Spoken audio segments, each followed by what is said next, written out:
onada de calor de l'any 2021 ha sigut històrica en quant a valors de temperatura. Fins a 44 estacions meteorològiques han batut rècords i àmplies zones de la península ibèrica han abarcat els 40 fins als 43 graus i en punts concrets fins a 45, 46, inclús han arribat a valors de 47, destacant l'interior de la província de València, Alacant i també Múrcia i la zona oriental d'Andalusia, on la onada de calor es va centrar més cap al sud-est de la península ibèrica, fent pujar molt les temperatures dies tòrrids i dies en què les temperatures han pujat per sobre dels 40 a 43 graus, repetim, en àmplies zones de la península ibèrica, sobretot del sud-est, i eixa barrera dels 45 graus que està batut en alguns punts. La cornisa cantàbrica ha quedat al marge i també l'extrem nord de la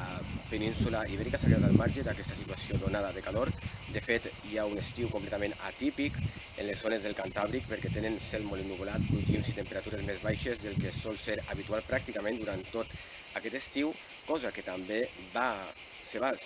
crear en la zona del Mediterrani a principis dels mesos de juny i també juliol. Temperatures, sobretot les nocturnes, més baixes del que sol ser habitual, les diurnes, les que solen ser de dia, i amb la perpendicularitat del sol, doncs les temperatures pugen de manera important. Tot i així, les temperatures no han sigut tan elevades com altres anys durant l'estiu. Durant la precanícula de l'estival, les temperatures s'han comportat en valors normals per a l'època, sobretot les diurnes, encara que les nocturnes sí que han marcat valors més baixos en la zona de la Mediterrània. Aquesta onada de calor ha sigut, pel moment, l'única onada de calor que ha afectat la zona de la península ibèrica, però han sigut uns valors, com repetim, valors de rècord en molts punts de la península ibèrica, fins a 44 estacions meteorològiques, repetim, entre 40 i 43 graus i en punts concrets 45 a 47 graus. Temperatures rècords, una onada de calor que ha sigut peculiar no tan sols en quant a valors de temperatura, si més bé perquè ha anat associada a lleugera inestabilitat en les capes altes de l'atmosfera, fruit d'aire fred en les capes més altes de l'atmosfera, que ha creat situacions de tempestes elèctriques en molts punts, sobretot més arrimades a la zona de la Mediterrània, on se van formar situacions, autèntiques estacions de tempestes elèctriques de caràcter sec, el que es coneix com a reventons càlids. Els reventons càlids són fruit de la calor en condensació que hi ha en la zona de la superfície, a uns 5 quilòmetres de la superfície. Es forma com una espècie de pel·lícula que forma aquesta bombolla d'aire molt càlid, però en les capes altes de l'atmosfera, que es manté, podien dir, imperturbable als canvis que hi ha en les zones de la superfície fruit dels vents, si són vents més càlids, més secs, més humits. En la zona de l'alta atmosfera, sobretot de la troposfera, es crea situacions d'aire fred amb barreja d'aquest aire càlid ascendent, per tant es formen tempestes de base alta. Les tempestes de base alta el que fan és que formen precipitacions en les zones elevades de la troposfera, però al descendir aquesta cortina de precipitació el que passa és que entra en contacte amb aquesta massa aire càlida que l'arrossega i s'expandeix per la superfície, creant una sobtada pujada de les temperatures, que és el que va ocórrer en la zona de la província de Castelló, amb temperatures de fins a 42 graus durant una nit matinada, una situació insòlita en quant es refereix a situacions d'onada de calor amb acompanyament de reventons càlids o de tempestes elèctriques que en aquest cas van portar una gran pujada de les temperatures durant la nit, un rècord que ja es queda marcat en les efemèrides històriques de la meteorologia. Temperatures nocturnes, és a dir, de nit, de fins a 42 graus i 40 graus en àmplies zones del sud de la província de Castelló que van estar afectades per aquests esclafits càlids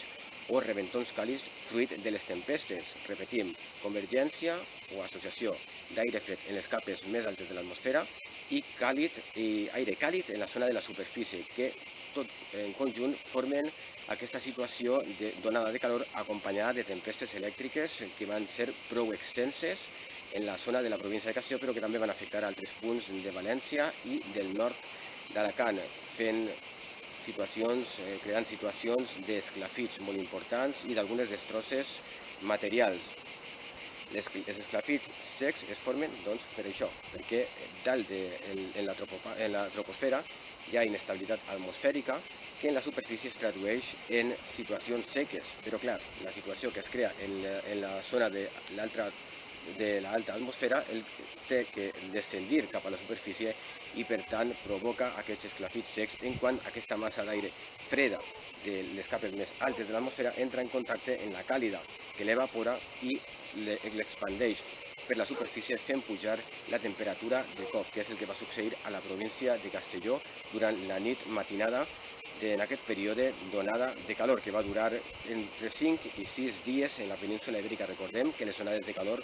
no són 24 o 48 hores de temperatures altes, que més aviat són episodis d'entre 5, 6, inclús 7 dies de temperatures elevades en la península Ibèrica, fruit d'aquestes onades de calor que ascendeixen des del desert Sahara i que afecten a la zona de la Mediterrània i en ocasions també a Europa, com l'estiu passat, que vam tindre fins a 3 onades de calor a la zona d'Europa occidental, fent pujar les temperatures de manera molt important, cosa que aquest any no hem tingut. Hem tingut una única onada de calor que ha afectat la zona de la península Ibèrica. Altres onades de calor sí que han afectat a Europa oriental, però la península Ibèrica en aquest cas s'ha quedat al marge aquest any i estem a l'espera d'una altra onada de calor que vindrà durant aquesta pròxima setmana, però no serà tan intensa com la passada